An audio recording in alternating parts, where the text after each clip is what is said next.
لله نحمده ونستعينه ونستغفره ونعوذ بالله من شرور أنفسنا ومن سيئات أعمالنا من يهد الله فلا مضل له ومن يضلل فلا هادي له أشهد أن لا إله إلا الله وأشهد أن محمدا عبده ورسوله لا نبي بعد أما بعد. Pertama, marilah kita panjatkan puji syukur atas kehadirat Allah Subhanahu wa Ta'ala, karena berkat limpahan nikmat rahmat hidayahnya, alhamdulillah kita bisa melaksanakan sholat isya, sholat tarawih, dilanjutkan sholat witir berjamaah yang semoga diridhoi oleh Allah Subhanahu wa Ta'ala. Amin. Yang kedua, salat serta salam senantiasa tercurahkan kepada junjungan kita Nabi Allah Nabi Muhammad Sallallahu Alaihi Wasallam.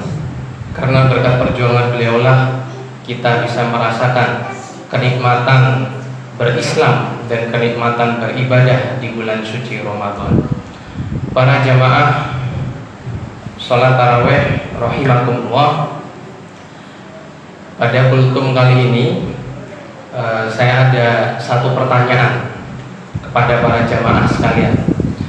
Kira-kira pada bulan suci Ramadan dari awal hingga saat ini, kira-kira kita merasakan iman kita bertambah atau malah menurun?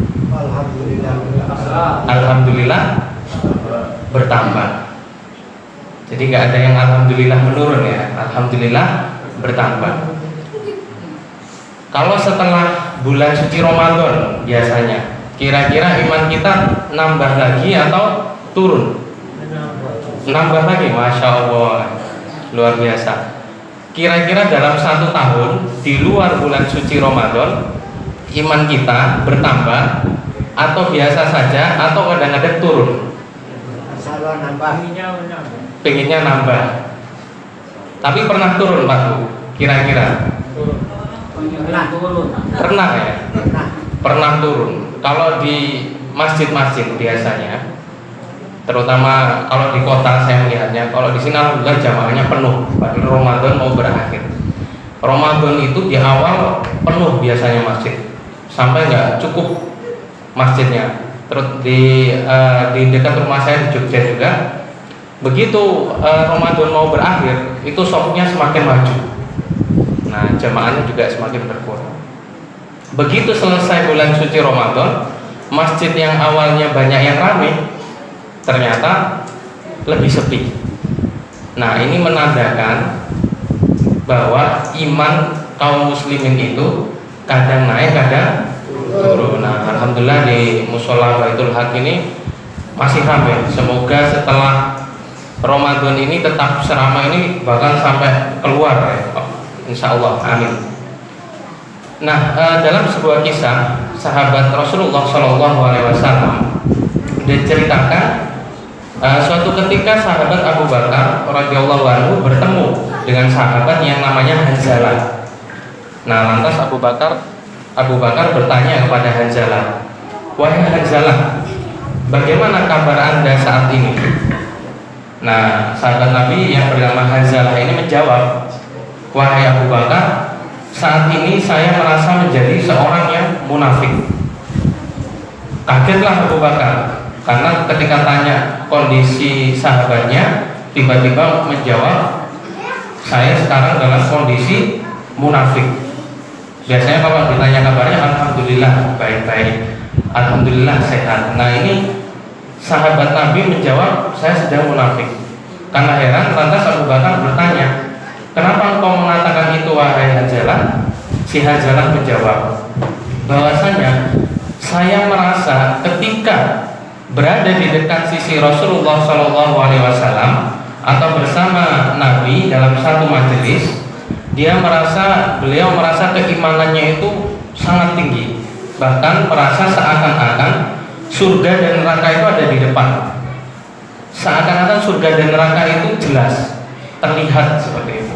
Bayangkan kalau kita bisa seakan-akan melihat surga dan neraka, pasti kita akan benar-benar bertaubat. Begitu melihat mengerikannya neraka dan begitu melihat nikmatnya surga. Lantas Abu Bakar juga mengiyakan, sebenarnya saya juga merasakan hal yang sama. Ketika berada di sisi Rasulullah, keimanannya itu merasa sangat tinggi. Tetapi ketika sudah kembali rutinitas kepada duniawi atau kembali kepada keluarganya atau bekerja, seakan-akan dia jauh atau lupa dengan yang diajarkan oleh Nabi Muhammad. Nah, karena merasa begitu, akhirnya Abu Bakar dan Hanzalah datang kepada Nabi Muhammad SAW dan menanyakan perihal perasaannya tersebut. Wahai Rasulullah,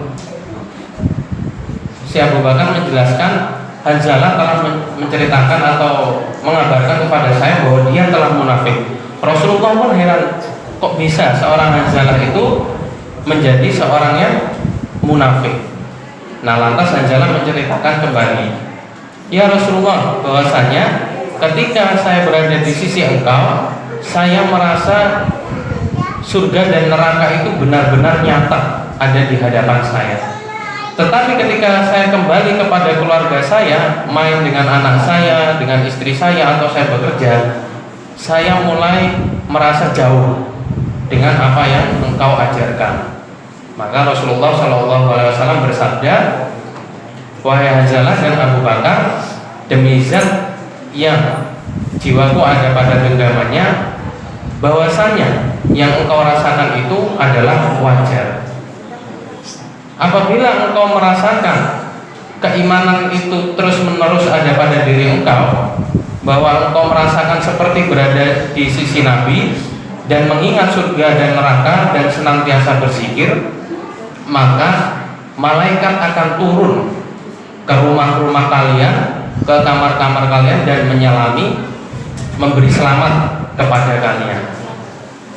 Nah, dalam kisah ini bahasanya Rasulullah menjelaskan iman naik turun itu wajar, apalagi ketika kita sedang berada di luar majelis ilmu atau mungkin di masjid, ketika kita bekerja, ketika kita bermain dengan keluarga. Zaman Nabi aja sahabat merasakan seperti itu.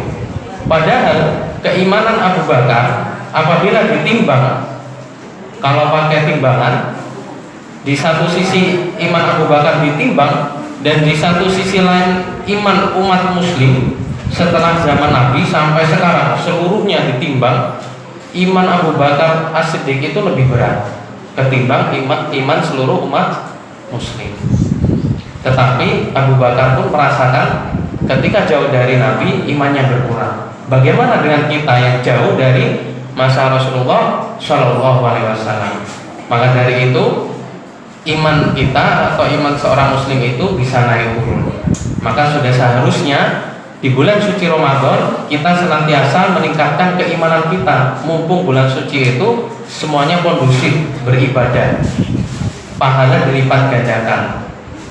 Begitu juga setelah bulan suci Ramadan, kebiasaan beramal kita senantiasa kita jaga. Nabi berpesan apabila kita melakukan dosa karena manusia penuh dengan gelap, maka setelah itu ikutilah dengan perbuatan baik. Wa asbi sayyi'atal hasanatan tambuha, dalam hadis riwayat Tirmizi, ketika kita melakukan perbuatan dosa, ikutilah dengan perbuatan baik. Karena ketika iman kita turun melakukan dosa, kita seperti menodai sebuah kain dengan noda hitam. Apabila kita beristighfar atau bertobat, noda tadi itu hilang, seperti dicuci atau di laundry. Tetapi ketika melakukan dosa lagi, noda itu tambah lama tambah banyak sehingga kain itu menjadi hitam. Nah, di bulan suci ini cocok sekali untuk mencuci kain kita, hati kita tadi. Nah, semoga setelah bulan suci Ramadan ini amal-amal yang kita lakukan selama bulan suci Ramadan diterima oleh Allah Subhanahu wa taala. Amin. Dan hati kita bisa dibersihkan sehingga kita bisa meraih kemenangan di bulan di hari yang fitri nanti, yaitu hari raya Idul Fitri. Amin ya rabbal alamin. Demikian yang bisa saya sampaikan. Kurang lebihnya mohon maaf. Billahi taufiq wal hidayah. Wassalamualaikum warahmatullahi wabarakatuh.